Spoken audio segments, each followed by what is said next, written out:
NRL Fantasy buy, hold, sell with Longy, Biz, and the casual athlete. Tons to talk about today. But the first thing here, a couple of noteworthy outs. So 3 big guns for the fantasy community. Biz, I know you're feeling nervous about this, and I know you're going to be impacted by a bit of it. How you going, man? I'm going great, Longy. How are you? Mate, life's good, except for the fact that these 3 boys are out. So let's run through this. Nathan Cleary, he's out. He's been rested this week. The game off in Origin that I thought he had wasn't enough. And then, coming off the bench to destroy Parramatta, that wasn't enough either. He's not done disappointing me. He's off this week, as well as his partner here, Isaiah Yeo, for the Panthers. Do you own either of these guys yet, or where are you at with them?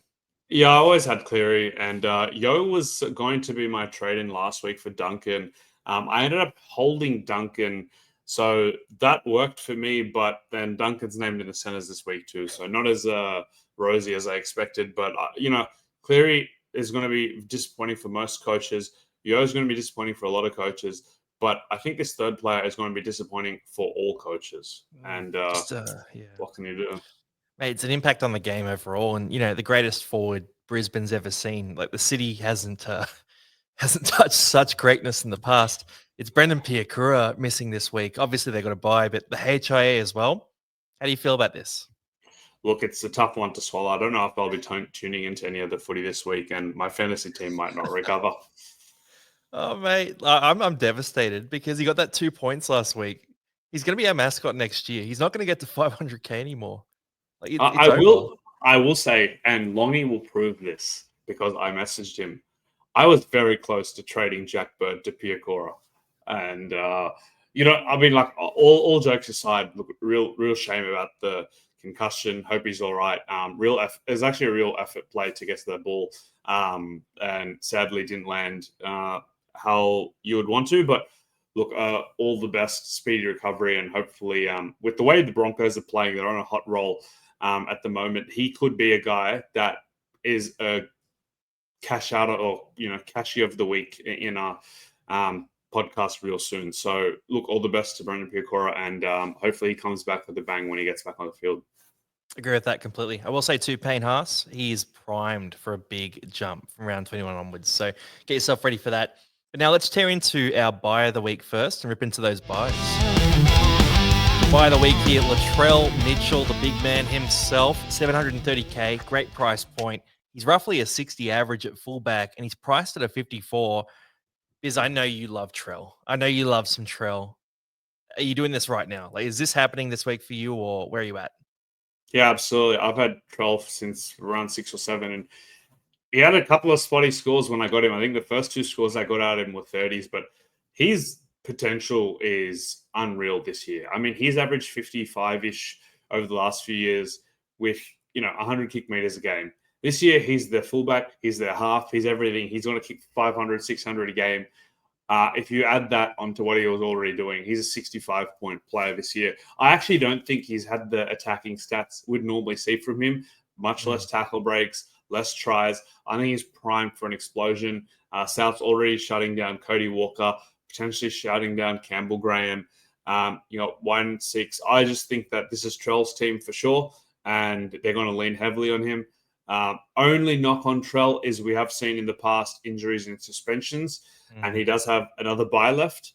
So that's really only knocks. But I think, look, with Fletcher Sharp going down, Pappenhausen with this ongoing calf strain, you got 8 trades back in the bank now. Trell is one I'd got at the top of my list for a person looking for a fullback. I think he's going to end the season over the next 6-7 weeks left as the best fullback for sure. Yeah, look, he's a super high ceiling option here. For Trell, you've gone pros there. He could be the best wing fullback in fantasy. I'll go cons then. So round 26, he's got that bye. That's a big problem because if you've got Koloamatangi in your team and maybe you're using Aitken as a keeper as well, you get Latrell in. That's 3 guys on a bye in round 26. Now, look at the bottom spot on your bench. That guy is your only spare. And got 1 spot to Talon De Silva, and he'll be in your 17 that week if no one else is injured. Also a week where you're going to have no trades left. So I think it's a terrifying prospect. And the fact that they're shutting guys down for the year with injuries that are not super worthy of that. Cody Walker was rushing to come back this week. Now he's gone for the year. Campbell Graham, they're looking at shutting him down as well. That counts against Latrell in my view. Like, I just think the only thing they're playing for is to avoid the wooden spoon. So I love Trell, and I think the upside is enormous. But I just sort of look at this and I go, I might not get Latrell. I might just, focus on availability, get on someone like Karaz, for example, who didn't have a big score, or if I didn't have Jaden Campbell, I'd go for him over Latrell 100% at 100K cheaper. But that's where I'm sort of moderating it. But at the same time, if you buy Latrell, he could go 100 plus any given week. He could go on an absolute tear and win you your head-to-head league and rise you up the ranks as well. So he's buy of the week because the ceiling is unmatched, and he's buy of the week because you could potentially captain him this week too. But Latrell Mitchell, bang an option. Are you considering captaining at all? Yeah. Look, Terrell's still scoring 60s most weeks, but his minutes have dropped off from 75 to 80 to about 65, 70. So that brings other people into the captaincy equation. I was considering Cleary this week. Trell could be fun. I wouldn't mind it. But I agree with everything you said, except my only knockback is by round 26, no one cares about fantasy anymore anyway. So if he's out round 26, so be it, whatever. The only people care about fantasy in round 26 are the people in the top 100 spots who can still make it to first. But by then I assume grand finals, man. Or head-to-head grand finals. And I think, look, the thing is, if you're playing head-to-head, I think Troll is a guy you wouldn't want to anti-pod in your head-to-head grand final. But the round 26 spy definitely changes things. But look, it's easy for me to say because I've got Troll, but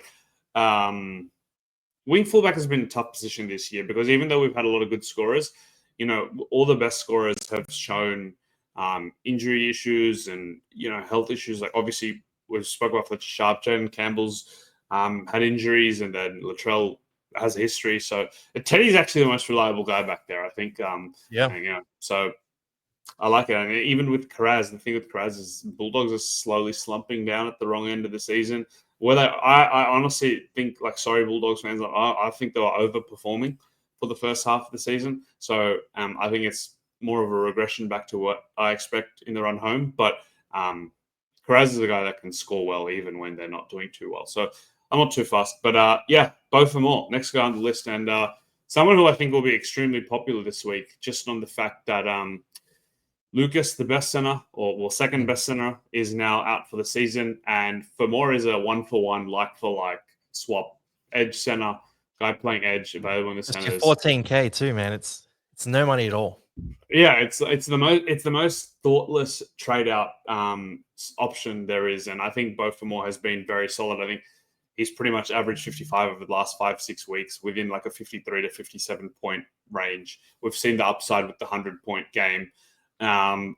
Look, the thing is, I have guys here, so I don't need to swap Lucas for a center. So Lucas was going to become Yo for me this week, but all of a sudden Yo's not there. I think Fermor's a pretty decent option.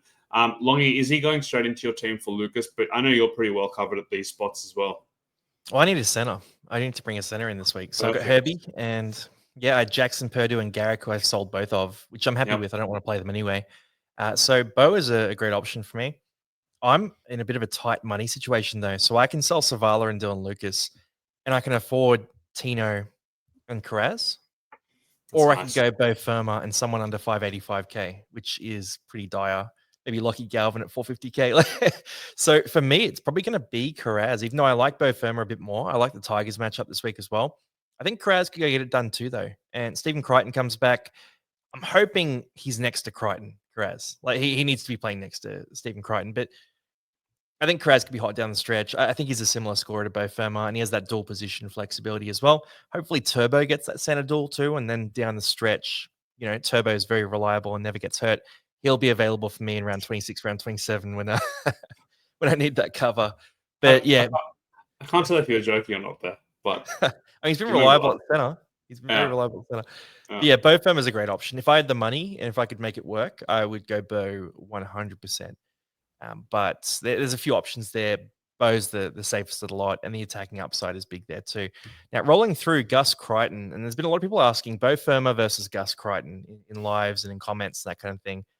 It really, if you need a center, it's Beau Fermor. If you just need a back rower and the center depth isn't important to you, then they're very similar scorers. Probably Gus is slightly better in a better team as well. That's less likely to, shut things down the stretch. So I think Gus is the no-brainer here. You save 100K and you get a guy who's got a pedigree of high 50s, low 60s. And they've got two traditional halves back in the team where they're running Chad Townsend and Sam Walker, who are going to feed him a bunch of ball. So Gus Crichton's a great option this week. Yeah, I got Gussie last week. Same exact logic I used. I thought for 100K difference, I needed the well, this was before Lucas got injured, but I needed the edge upside more than anything. And I thought Angus at like 1% owned 600K was a no-brainer.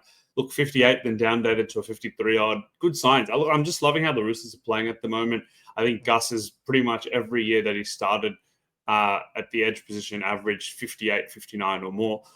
This year was a bit of a slower year for him, but 3 scores now in a row over 50. Look, he hasn't looked as good as he did last year, but he's barely scored a try this year. I think he's going to grab a few at the tail end of the season. And I will say exactly like you've been saying, Longy, you said it now, you said it last week, but Sam Walker will feed Angus Crichton. Angus will also have to look, whichever side Angus is playing, now he's got Townsend and Walker. He's going to have to be one of their bodyguards. So now it doesn't really even matter what side he plays. They're going to target Townsend in defense. They're going to target Sam Walker in defense. So theoretically, his tackle count will go up too, and he should get much cleaner ball because Savala and Sandon Smith, much more run-focused ball players, whereas Townsend's just going to dump off, and Walker will dump off less than Townsend, but also he's more crafty, so I'll see more attacking options for Angus. But I think at 610K, it's an excellent option. Roosters are done for the year in terms of buyers, and they're really well positioned for a run towards the top 4 at the back end. So I think being shut down or rested is less of an option for the Roosters here. So I think Angus is a great buy at this price point. Great, mate. Prime option. Not dealing with any injuries either. Seems pretty fit at this stage. Doesn't seem to have any worries there. And last week scored mid-50s without any attacking stats. So I'm with you there completely. Didn't have an offload last week either, which was sort of noteworthy. Jaden Campbell's up next, 627K. This is a crazy price, and it pisses me off because I paid a lot more than 627K for Jaden Campbell. He's lower in price because he had that injury game where he scored a 7. And then he doesn't seem to score well against the Broncos. And we didn't have him in the buys last week, but I'm elevating him to the buys this week just because that price, man, that price. Like, if you're getting a wing fullback, 627K, you're getting him at a discount, and you're getting the guy who could arguably be the best in fantasy going through the rest of the year. The other thing to note here is he's got the Tigers this week, who the Tigers aren't a pushover for the Titans, right? It's going to be a game where potentially not much defense is played. But Jaden Campbell's going to have tons of opportunities in this game to attack. So I think we'll see a bit of a bounce back from him. I think we'll see him step up to a 60-plus fantasy score this week. And I think if you don't have Jaden Campbell, you've been bailed out by injury and a bit of bad form, and you can jump on cheap, which is good. It's good for you. Like, that's great. You've anti-potted for a period where he's gone poorly. Now, I would say, consolidate those wins and bring him in at this stage. Yeah, 100K cheaper than Trell. Probably will average about the same. And I will say this, Cleary being out is, makes the Jaden Campbell argument even easier because you can just slot him into your halves if you've got covered for fullbacks. I think, look, we've been talking about Jaden Campbell most of the year. I think the casual athlete in general has been very bullish on Campbell, and for good reason. When he's been on the park, he's been a very consistent scorer, 60+. Obviously, that 7 hurt him, and then that beat down against the Broncos. Look, I think he's going for a 70+ this week. He's shown it on the field. Like, when he gets the right games and he's healthy, like, he's a big scorer. He scores in every category, and he's due. I haven't seen Campbell put up 3 bad scores in a row, so I reckon he's going 70+ this week. He's in both our sides. I think we both brought him back at the wrong time, Longy. We got too excited. But look, sometimes you just can't control these things, so we'll let it slide, and hopefully he brings us home. And then his Gold Coast teammate, Big Tino, look, I think 616K. Origin period's over. They're going to have to lean on him now. I think he's still got a reasonably high break even this week, so you could watch his minutes creep back up to the 70 mark. But at 616K, all the arguments we made for Angus hold pretty similar for Tino, like pedigree scorer, being like a high 50s guy the last couple of healthy seasons. Even this year, prior to Origin, he was scoring 60s, 70s for fun as he going back into full health. I think they're going to really, really rely on him on the run home. He might get rested towards the end of the season. Look, Titans. The thing is, the Titans aren't going to make the finals this year, but on the flip side, Dez and stuff are fighting for their jobs. They're fighting for their careers. So they're not going to rest their best players towards the back end as easily as you'd think.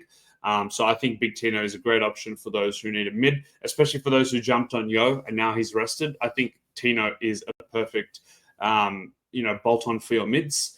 And if it's not this week, he could be the buy of the week next week. Yeah, agree with you completely. He was a contender this week. The one thing is, like you said, Titans not going great right now. I'm always a bit nervous about buying guys who are in teams that are so far out of it. You see Parramatta, for example, they've taken Dylan Brown out of the team completely, right? So there can always be those issues. Campbell Graham's getting shut down, potentially. Cody Walker. Tino's had that sternum issue. He's their long-term guy. He's at the club for a very long time. If a sacking of Des Hasler happens, which it looks like it might, and then they're sort of planning for next year, the minutes might be reduced. So that's my one worry there, especially considering they do have Chris Randall in that edge role. Could move back to the middle if Fafita steps in. Then you got RCG, you got Fodawaker, you got Joel, who can all sponge up minutes too. So I'm a little worried about that, but the upside is a 60 average and a guy who can go massive, especially against the Tigers this week, who Appy Coruscant misses a few tackles, and Adam Dewey's their starting lock. So I wouldn't be shocked if Tino's running between those two and just pops straight through at least once this week. So you're sort of buying him at this cheap price. And if you're rushing him in this week, you're doing it because you think he will score a try or grab a big play against the Tigers. Yeah, I will. The only other thing I'll add, Tino, which is another negative for him, is there are could be total garbage, but I've seen reports going around that he has the ability to shop around his deal, just like Dylan Brown did. So there's a couple of teams interested. I have zero. I have no inside knowledge of this. That This is captain, solely man, just things. like- Yeah, this is Pretty solely what I've seen in my newsfeed. I'm not saying there's any ounce of truth to it, but hey, I wouldn't have thought Dylan Brown would have left. And if Dylan Brown can get a 1.3 mil 10-year deal, I don't know what on earth Tino could get on a refreshed contract. But look, I think he's still a good option. Yeah, prime option. Now let's rip into the cheapies next, and we got our cheapie of the week. A little bit of bias in this one. It's a Parramatta man. It's Joash Papali'i, and the big appeal here is 230k. You got a guy who's starting in the 6 jersey, and it looks like there's a good chance he will start in that 6 jersey for the rest of the year. So full-blown cash out, wing fullback available right now, potentially gets that half dual. Probably quite unlikely, but potentially does get it. But even then, a wing fullback playing at that 6 spot with a matchup against the Knights in round 27. So if you're desperate in round 27, you've got an attacking half in a matchup that should concede some points. I don't know. I just like this one quite a bit. And I'm a big fan of just going the cheapest of the cheap at this stage. So Talon De Silva was the hot guy last week. Josh Papali'i is the guy this week. What do you think of this one, Biz? Yeah, I think the only knock for Josh is that is he going to be the one partnering Moses or is it going to be Hawkins? Look, I think Riles has pretty much come out and said they want to give Josh a couple of, a run at 6 to see how he goes for next year. Parramatta sliding further and further away from finals contention every week. And Dylan Brown, hooker last week. See you later. 18th man this week. A ballsy call from Riles. But look, if you're to make Dylan Brown 18th to give Josh a go, I think that's a big sign. Because if they wanted to play Hawkins next to Moses, then they would have just played Dylan Brown next to Hawkins. So I think they're really clearing out space for Josh to get a hot run at 230k. Look, Reggie's reserve scores of about 38, which is pretty solid, especially at 230k. Will he get that in a struggling Parramatta first grade team? I'm not sure, especially next to Moses, who'll be dominant playmaker. But at 230k, look, I think is a good option in terms of just cash out the money and use it because, we all need cash for the run home. We want to get these big studs in, like all the guys on the previous buys page. They're not 400, 500k. They're like 600, 700k. So people are going to want to cash. 500k, by the way. Yeah, exactly. So you want to stack. This is the strategy you want at this time of year. 700 plus players and 200 plus players. Just guns and cows. Really, just squeeze every dollar out of your squad. I think if you don't have Talon De Silva, you've got to get him in. And if Josh Papali'i, I think he could serve a very similar purpose. So he's someone I will probably get. I think I'm done with Jack Bird. See you later, mate. Like, thanks for nothing. And Josh Papali'i can come into the side for him. Yep, agree with you there completely. Reserve grade stats, Joel just mentioned that 38 is at fullback, which is most of his career. He's had 2 games at 5'8" for a 44 average. Very high attacking proficiency. So particularly when it comes to try assists and line break assists, averages more than 1 per game in reserve grade. So he's a creative playmaker. Right now, he's playing a very simple role, though. So I would really temper expectations on scoring. Like my view on this is you bring him in, he's going to score you 20 a week. And then towards the end of the year, as that confidence grows, we'll see him running the ball a bit more, not to extreme levels. Again, the average in reserve grade's about 55 meters a game in the halves. So he's not Dylan Brown necessarily. But I think we will see more of those attacking plays and potentially 1 or 2 loopable scores if you're desperate, if you bought Latrell and you need a wing fullback that week.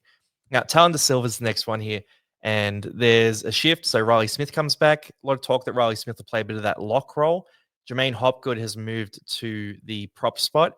Dylan Walker has moved to lock. That really plays into the fact that Riley Smith is probably going to play some lock in this game. I would say Talon De Silva is probably I know we sort of said 40 to 50 minutes last week. He ended up being at that ish number, a bit on the lower 50, end of yeah. that. I think Silva ended up playing 51 minutes after the updated stats, actually. Oh, yeah. Okay, there we go. Oh, so I perfect. think that might hold, right? It was a 37. He's all right. Like, again, 230K, guy who's got really good job security. Parramatta brought him in. If you're desperate, he can go on the end of your bench, and maybe he has some attacking upside in the right matchup. I mean, I spoke about it last week. I got him in last week, given that Payne Haas was out and I needed a mid, so Aaron Clark and Watson filled that spot for me. Look, I think Talon De Silva is a no-brainer because you're getting a mid-30s to 40-point player with elite job security at base price that can let you upgrade other players. Like with Josh, probably like that is trickier because you don't know for sure if he keeps the spot all year, and you also don't know his scoring profile. Like in the 3 games he's played 80 minutes, I think he scored like a 39 at wing, a 33 at 6, and then a 20 at 6. So like could be anything. Like Longy said, you're only hoping for a 20-25 average. With Talon De Silva, like I'm confident when there's, if I was a Cleary and Yo owner, I wouldn't feel bad about playing Talon De Silva on my bench and expecting a 35-40 as a 1 week. Just I'm not trading out, I'm not trading out Cleary. Like that's perfect. That's exactly what you want as your 20th, 21st man. So I think he's pretty much, he was pretty much cheapie of the week last week, so you can't have him twice, and there'll be too much bias as well. So yeah, that's the only reason he is. Yeah, he's still the cheapie of the week this week. Like I would be prioritizing TDS over Joash, but really you could do both this week, and it wouldn't be bad. Good shout, man. Then we get into some guys who are a bit more expensive. So Jethro, Renakama, Fletcher Hunt, Oblix Tawa. We talked about 2 of these guys. We didn't talk about Jethro, though. Played great last week. It was really good. He's playing on the wing at the Dogs. So just to catch you up there, guys, Bronson Xerri is out for a small period of time. It's a groin issue for him. He'll be back in a relatively small amount of time, like 1 or 2 weeks, I would say. So there's going to be a bit of a pressure squeeze on Jethro's job security. Right now, he's on the wing, and Anari Tawala is playing the opposite center spot. Oh, sorry, the same center spot there. But for him to keep his spot, he has to kind of beat Anari Tawala out for that spare wing spot because Montoya's out till around 25. Also, Blake Wilson has to stay out of the picture, which I'm kind of surprised by. I thought he was pretty good. But for Renakama, not great job security. Playing on the wing at a Dog side that is pretty good, has some good matchups. The Dragons this week, for example, has Galvin coming in, so maybe that sparks up the attack a bit more. Could be a high ceiling option. Like this is probably the high ceiling option of the lot here at the wing fullback spot, but probably just ends up being a red dot. If you're just buying a red dot, that 12K might come in useful. So I'm not a fan of spending extra money, but if you're a believer in the kid and you think he's going to be that guy, then fire away. Yeah, I think Renakama is an interesting guy, but job security is not great. 31 average in reserves, and that's with 11 tries in 12 games. I think, look, I'm not saying a lot of those guys, man, they've just come in and randomly averaged like 45. I'm same with Katonga, right? Like Katonga had like a 30 average in reserves and then became like a 45-point dual position center. So you never know, but I will say that with Papali, sorry, I'm so used to saying Papali, but Papali and De Silva available this week. I don't really see a reason why you'd go down to Renakama. And it's the same argument with Fletcher Hunt. Like we've seen, really the most interesting thing about Fletcher Hunt isn't Fletcher Hunt. It's about Dane Gagai going to fullback. And Fletcher Hunt is going to be playing center or wing, and unless they don't run with the Dane Gagai experiment. On the flip side, the Dane Gagai experiment is kind of interesting to me because you've got a guy at the twilight of his career. Wait. Let's go straight there because that's going to be pods. Gagai's in the next section. Okay, fine. I'll slow down. I'll just quickly cut on Tawa. He's been scoring pretty well starting at prop, but they have a couple of guys coming back and they have the bye next week. So I'm not a big fan, but some people really like this one. Now, pod of the week, and we'll rip into Dan Gago for your biz. Pod of the week is the man himself in the spotlight. Bit of parabias in this, even though he never came to Parramatta. Yeah, we don't like this guy. He dogged us, literally. Well, hey, for fantasy though, 454K, he's priced at a 34. His average in the halves is just under 50, and he's in 0.2% of top sides. So this is a mega pod, Lockie Galvin. And if you need a guy on the end of your bench who's going to score about a 50 a game, he's a great option. But that break even means you don't have to rush it this week, because we were chatting before. How close are you to buying Galvin right now? Honestly, very, because I wanted to get Galvin through the bye period when they announced his sighting. Then they didn't really play him. Real question marks over job security, which is very surprising to me. Like, obviously didn't even make this team last week and he's been a bench guy. But look, big money signing, future player. Like, I can't see him being dropped from. Can you imagine the headlines if they give him a go at 7? They've made a conscious decision to let Sexton go to the Super League. They've played Galvin and they say, oh, you know what? He's not him. And they drop him. Like, they've done that once. Like, if they do it a second time, that will raise so many questions about club management that I just don't think they will do it. And at 450K, look, even if they do, so be it. But I'm very close to buying him in. If Cleary wasn't injured, I would have waited a week. Sorry, if Cleary wasn't rested, I would have waited a week. But now my third half, I believe, is Latu Fainu, and I would much rather play Galvin against the Dragons than Fainu.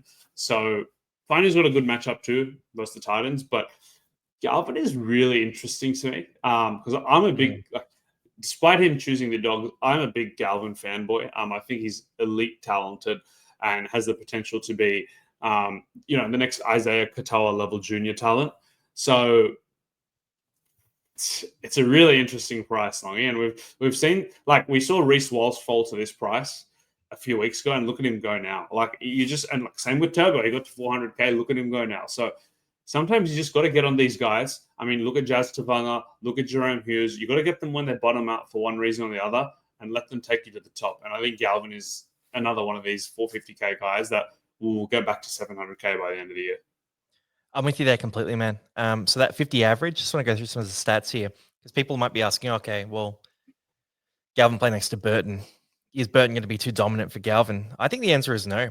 So Galvin, when he had that 50 average at the Tigers, it's on the back of 126 run meters a game. He can totally do that. 170 kick meters a game. So relatively low count there. 0.2 tries per game. So 2 tries every 10 games. I think it's a bit low. And less than a try assist a game too. So from my perspective, Galvin's in a prime position here to sort of really heat up in this dog side. In his 2 games at the Dogs there, he has at about 135 kick meters a game. So, we're seeing him sort of hitting similar numbers there. And actually that last game he played was 126 run meters a game in that game. So he's sort of getting back to that level. And I think if he comes into this Dog side, he's just going to have to run the ball a bunch. And I think he's going to find a lot of great opportunities, regardless of whether he's linking up with Jacob Preston, Kikau, Zeri, Crichton, Karaz, even Tracy from the back. Like, it's a very good position for him to be in. And I just can't see it not working for fantasy. Like, it's not going to be perfect every single game, but the odds are he pumps out like an 80 at some point. I'd be trying to get on before the 80. And like you said, the Dragons, it's a good matchup. Yeah, price at 34. Like even if he's scoring 35 to 40, I think that's his absolute floor. And but he's not useful to you unless he's scoreable. Like, that's 100%. Yeah, so 49 at the Tigers. You're kind of hoping it's like a 55 at the Dogs. Like, you're saying being at the Dogs is worth 6 points to him. And being a year older, do the weapons get him there?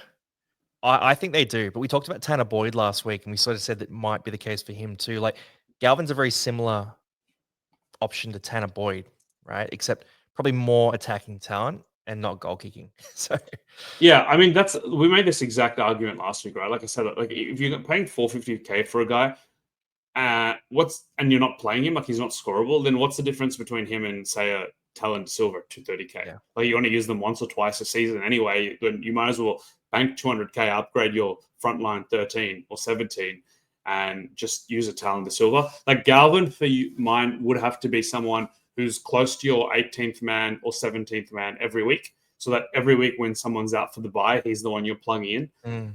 But otherwise, I just think that at 450K, if you're really like your squad is deep and you're not going to play him, then I wouldn't bother.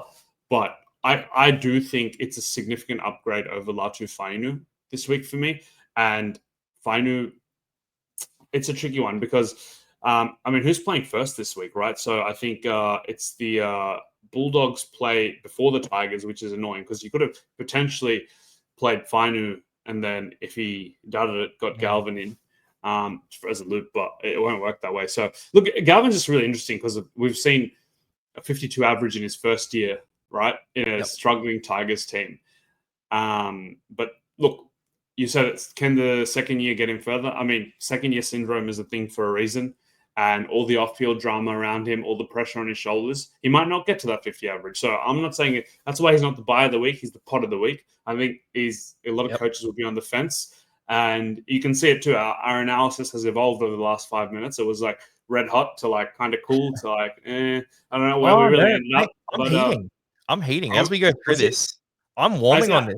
Our analysis has cooled off, but I'm still hot on it. So I still think I'll be doing it. But like we've kind of started with the hot points and then reasons why you think against it. I think honestly, coaches are going to be straight across that line. Like some are going to be hot, some are going to be cold, and he's going to end up a pod. But yeah, that's a good, interesting option at this point of the year. And this is the kind of stuff like if you like, for example, 5 weeks ago, for the people who are brave enough to jump on like a Jerome Hughes or a Tallis Duncan, will be flying right now. This could be the same exact argument in 5 weeks.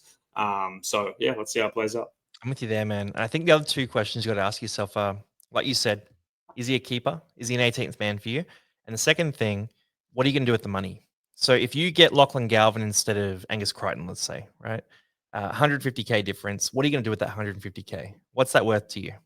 Is that going to make a difference this week or next week? For my team, probably not this week, but potentially next week. So yeah, that's what you really want to look for. I know I'm leaning towards him being a low end keeper. That's kind of how I'm seeing it, but it could also go badly. So we'll see how it pans out. I may end up buying him. I'm all over the place on this one. Now rolling through, we got some crazier pods, and Adam Dewey, Tanner Boyd, Harry Grant, Dane Gagai, and yes, that's a slant on Harry Grant because I had so much faith in him for so long. But now you're in this list, Harry Grant. So Adam Dewey starting at lock, pumped out an 80+ score last week, scored 2 tries, had less than 20 tackles in that game. Didn't really have a heavy load of base stats, even though he did play some of the middle. I'm not that excited about this at all. Like I've put him in here so that I can say I think this is a crap option. Nearly 600K. I don't know. Everyone's really excited about it. He scored 2 tries. Like he might pop off again against the Titans potentially. He's so expensive though. Like the appeal of Adam Dewey early in the year was that he's got that fantasy pedigree and he was 400K. Didn't work out then. Now you're getting on him for 576K. Like what? Playing at lock? Is he going to play at lock all year? Is that what's going to happen? What do you think of this, Biz? Because I just think it's insane. I think the Tigers, they've been, like you said, you got Jack Bird and they moved Jack Bird out. Now they've got Seyfarth and Sukar as their starting edges. It was Samuel Ofinu and Jack Bird 2 weeks ago, and they're just shuffling it all around. Like, I don't see it being solid at all. And at that price, it has to be. 576K for a guy you don't even know. Like, he's just could be anywhere. Like, no, thank you. Like, even, I mean, like, is he playing 80 minutes at lock? Like they've got Fanua Pole, Alex 12. Yeah, like, I don't fully know how this will pan out. And at 576K, I'm not watching this pan out. Like, he's still got a buy left as well. So I don't really know how the Tigers team will evolve enough. I think the dual position is interesting, but if it was like, if I'm taking a punt, I'm saving 120K and going Lucky Galvin. Sorry, like Dewey is someone you should have.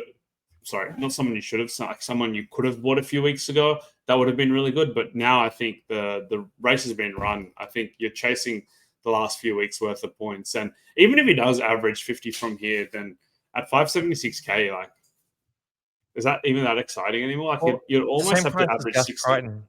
Gus Crichton and Yeah. Tino, bro. Like, Yeah. he's the same price as those guys. So you're actually saying that he needs to average 60 plus. Yeah. And is he Well, gonna is his 100%. body gonna hold up for that?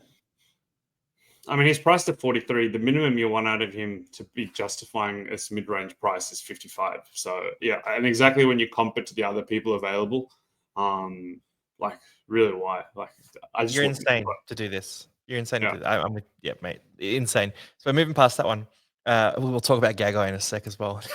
Maybe go a different way. Tanner Boyd, 512K.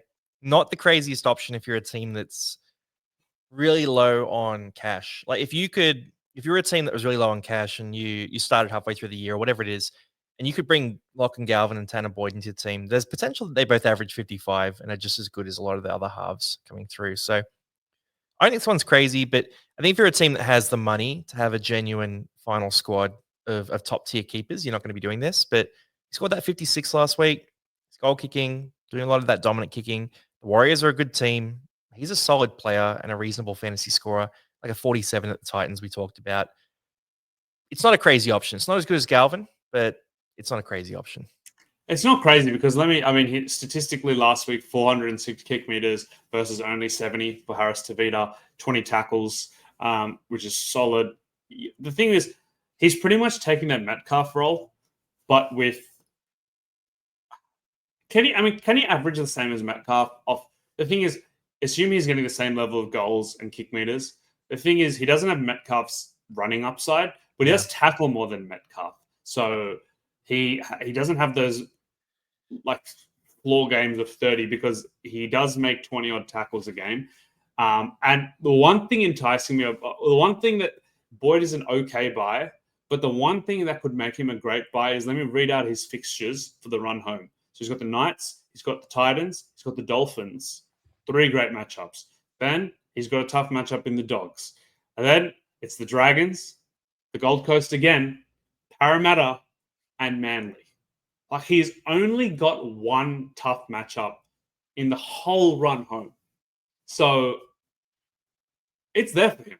Like he could end the year on a 55-60 average. And like, have I made it more interesting for you, Longy, or are you still I didn't know about that draw. That is good draw? appealing. That's Could get a you're lot making of me want goals. like a Halasima or maybe Wade Egan or something. That's an electric draw. Wow. Yep. Yeah. I think the stars have aligned for Tanner Boyd. Like he's played for a struggling Titans team for a decent average. Now he's in a top 4 team with an elite run home. Like this is arguably the highest ceiling Tanner Boyd we will see in history. Yeah, all the factors have lined up for him, and so Tanner Boyd's maximum potential is what you should theoretically get over the next 7-8 weeks. Yeah, wow. It's really what do you think that top potential is, and if you think it's a 60-point guy when everything's going for him, then like get on it. My one concern is the Warriors attack in general. Like they've this year they've won a lot of games by like 2 points, a lot of 16-14 type games. That's my one thing I'm thinking about here. So, like, if they have a big win, it's usually like a bit of a shutout sort of game, and they score, sub 20 points. I don't think he changes that identity. But I get what you're saying. You're absolutely spot on. Like, if I had, if this happened 4 weeks ago, I'd be taking this a lot more seriously. Yeah, it's interesting. Anyway, look, Tanner Boyd, guys, if you want to get that, you can. Now, Harry Grant's up next, 627K. This one's pretty straightforward. We know who Harry Grant is. We know who he was. We've seen who he is. You're hoping that he bounces back to what he was. Last week, just watching the game, like the stats didn't reflect this, but he was making a lot of runs where he was sort of half cutting through and nearly grabbed a try at one point. Like it could have been a really big game if things sort of broke slightly differently. So from my perspective, that 40 points in about 63 minutes is fine from Harry Grant. If you were into Harry Grant, last week's game shouldn't scare you off him. If you weren't, last week's game shouldn't talk you onto him. I think he's going to have some big games down the stretch, but I've got Connor Watson in my team, so I've sort of made my commitment, and I have Talon De Silva as the backup there, so I'm not jumping on any more hookers, but if you're a team that needs a hooker and you want a super pod with some big attacking upside, Grant, in theory, could be that guy. Yeah, Harry Grant, 6 points, like 9% owned and less than 1% of the top 5,000. Definitely a great pod. The thing is, most people have Clark, Watson, and Talon De Silva. Is there space for Harry Grant? Look, Harry Grant at 627k is still very interesting, even if you're playing him in your like 14 to 17. But I will say with Harry Grant is they've got Wishart on the bench, right? And they don't need to play Harry Grant 80 minutes in the run home. They're pretty much close to locking up a top four position. He will get rested towards the back end of the year for the last 2-3 games, regardless. Like even if he's not left completely out, he'll share hooking duties with Wishart, like who's a great replacement. So that's the issue there. And I just think that his scoring profile this year is just behind Watson, just behind Clark, like a good 5 points behind them. So, yeah, I don't really know. Like, I'm not really understanding Harry Grant's scoring profile and why it's declining over the last few years because he should be entering his prime and he's still very young.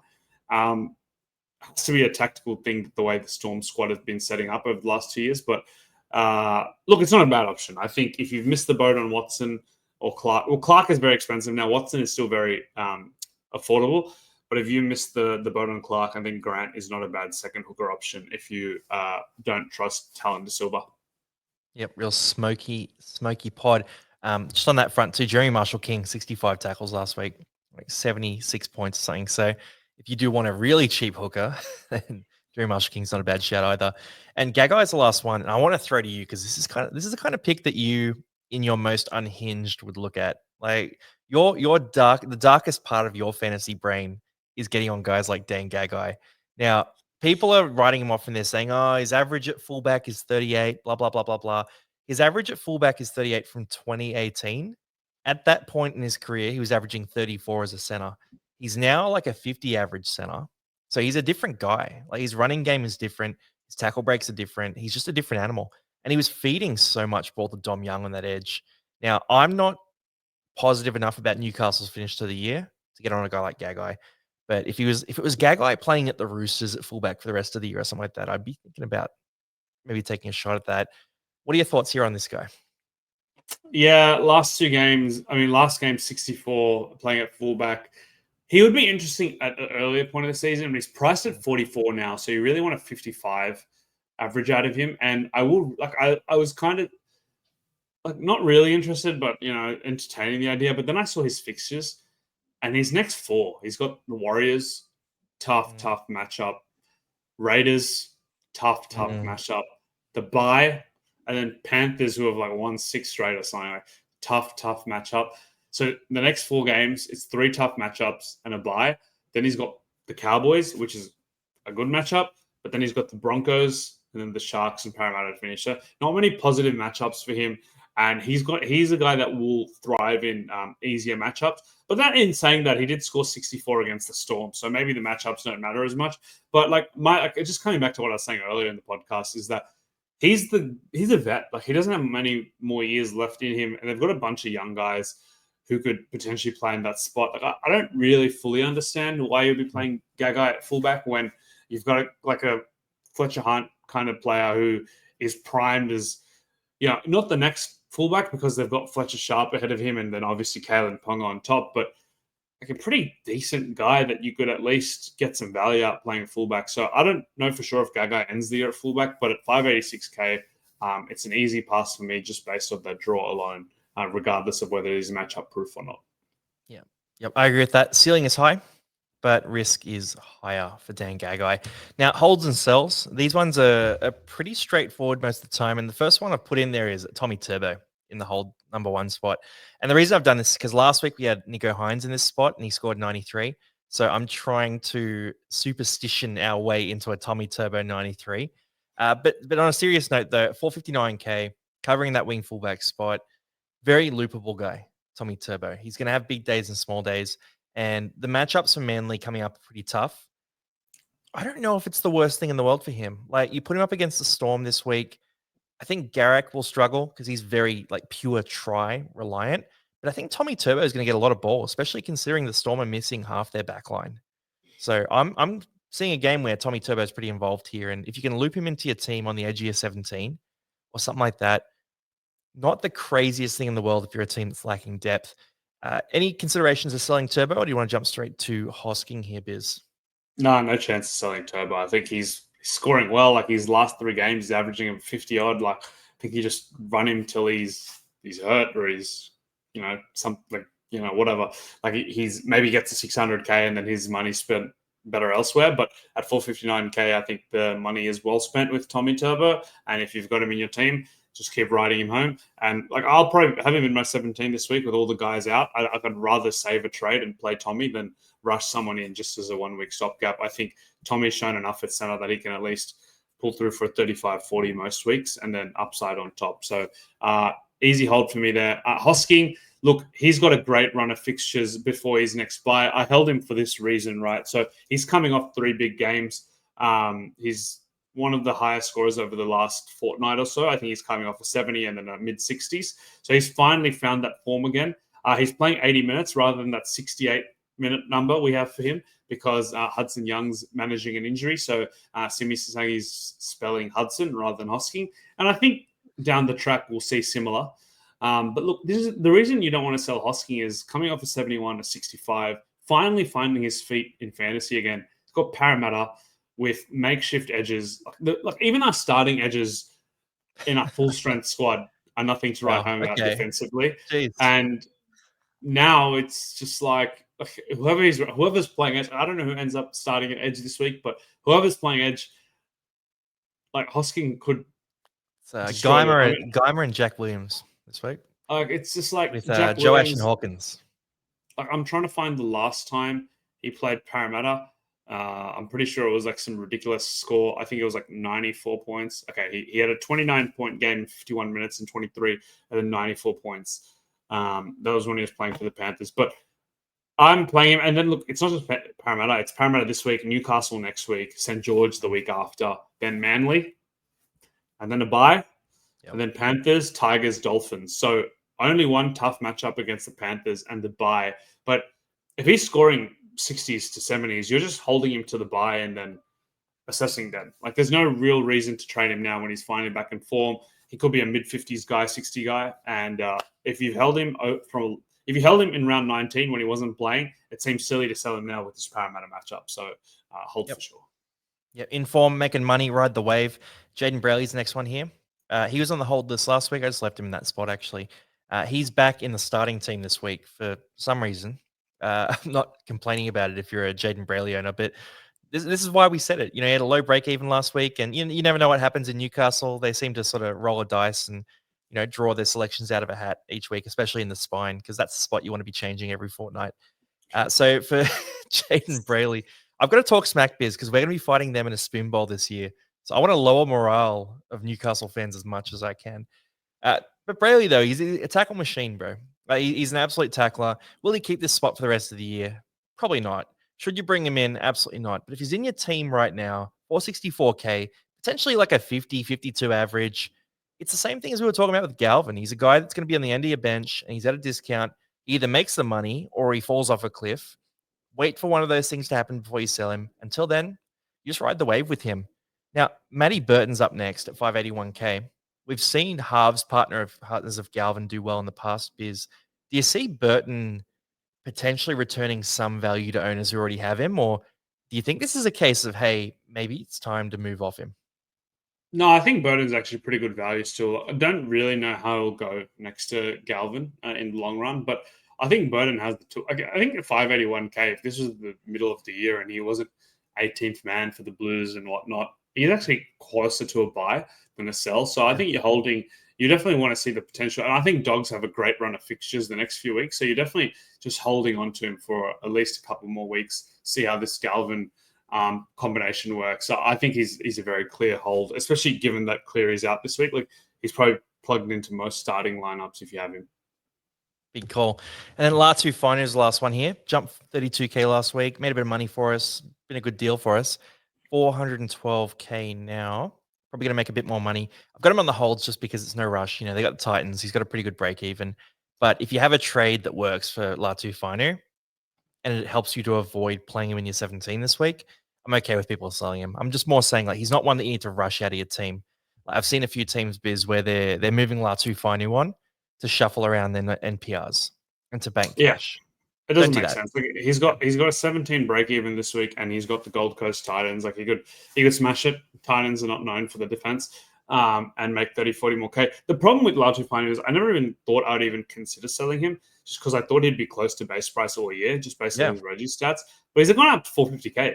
So you can make 200K next week selling him to Josh Papali. So next week becomes an interesting proposition, but I think this week, especially with the Gold Coast matchup, he's worth hanging on to. Like potentially, like I do think at this stage may have to play him. I probably don't have to play him, but it is interesting because we've seen he can go big before. Like he had that 63-point game against the Roosters, and that was with 25 kick meters. So he has the potential to go big. He's kind of like a low base but high ceiling guy. So almost like Brendan Piakura, I must say. The Piakura goat. Yeah. Now roll into some sells, and Brendan Piakura is not on this list because you could never sell Piakura. Like once you have Piakura, you're stuck with it for life. The sales list, we got Dylan Lucas, Hugo Savala, Damien Cook, Greg Marzu, and Josiah Karapani. Dylan Lucas, this is a really, really sucky one. This is the worst because I think Lucas, if he gets a run of uninterrupted form, no injuries for a bit, he'll be in the origin conversation, but he just doesn't seem to be able to string together those games. So that's a sad one. He's done a job for us in fantasy. When we do awards at the end of the year, he'll probably win an award as well. But yeah, you got to move off him now. He's out for the You season. reckon? Hard. I'll give him something. Herbie in the centers.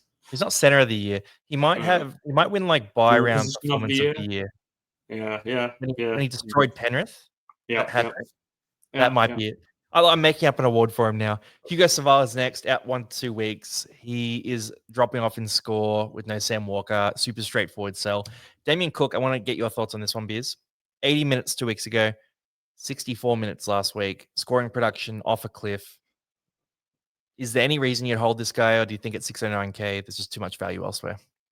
Too much value elsewhere, like way behind Clark and Watson. So you're leaving points on the table by having him. And if you want a 609K hooker that's not Clark or Watson, it's probably Harry Grant. So move off him. Easy one. Bang. Greg Marzu, any love for him at all? Really big score, I think. Look, had a great start to the year, but Knights are just losing all their key players. Ponga gone, Fletcher Sharp gone. That's 99% of their attack. He's relying on Hastings and Brayley and Crossland. Like, no, thank you. Easy pass.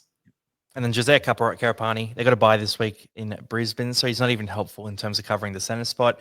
Had a 36 2 weeks ago, saved by a massive barnstorming try that was worth about 36 points by itself, and scored in the 20s last week. So for Karapani, he's done a great job for you through the bye rounds, but it's time to move off him. You can bank 200K. This one's super easy. Yeah, I think it's time to look. Karapani to Galvin is a pretty easy trade, right? So could be interesting. But look, I'm not saying you're doing it, but just putting the idea in your head. Or you could spend some money and go Karapani to Dewey for 150K. Yeah, Karapani Dewey. Or you can make 200K by going Karapani to Talon De Silva or Josiah Papali. So that's where you'd lean, right? Yeah. Great option there. Yeah. Well, Biz, thanks for jumping on, man. Have you figured out your trades yet, though? Are you locked in on trades? Because as we've gone through this, mine have changed. I'm now up in the air again. I mean, this morning before I saw the team list, I was just an easy Lucas to Yo, but then that got canned, and now there's some. And then Cleary's been rested, and there's some options on the table. I like a lot of our buys. I like a lot of our pods. I like some of our cashies. I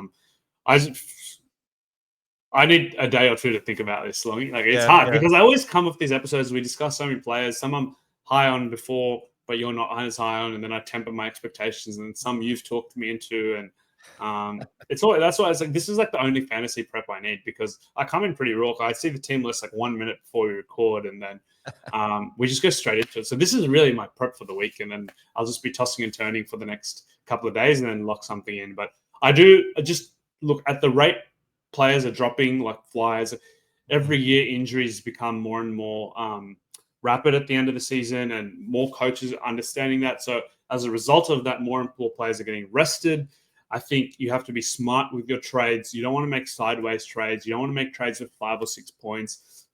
You don't want to make trades for like 1 week fill-ins at this point of the year. Like if you got 8 trades gifted to you this year, please don't burn them in 2 weeks. Unless you've got so many holes in your squad that you really need to plug them. Like don't make trades. Like what's one we can think of? Don't do like a Jerome Hughes to a Nico Hines kind of thing. Like, Well, people I were don't know doing what. the opposite last week, right? Yeah, I don't know why you would, but either way, but Big like ones you're just thinking of here are like, Kai Pierce Paul out or Adam yeah, Fanua Blake or even Joey yeah, Tarpanay at this stage. Like, yeah, you just got to ride the wave with these guys. Scott Drinkwater, yeah, probably not exactly. worth spending the money. Yeah. I'm with you there Tarpon is a good completely, one. man. Tarpon is Yeah. good. Like for example, even if you've got Yo this week, don't do Yo to like Tarpane or Yo to anybody. Like just take the rest and just hold. Yep. So be smart with your trades. That's my last word for the week, and I'll see you guys next week. Yep. Wise words from Biz. Thank you, mate, for jumping on as always. And everyone, go hard this week.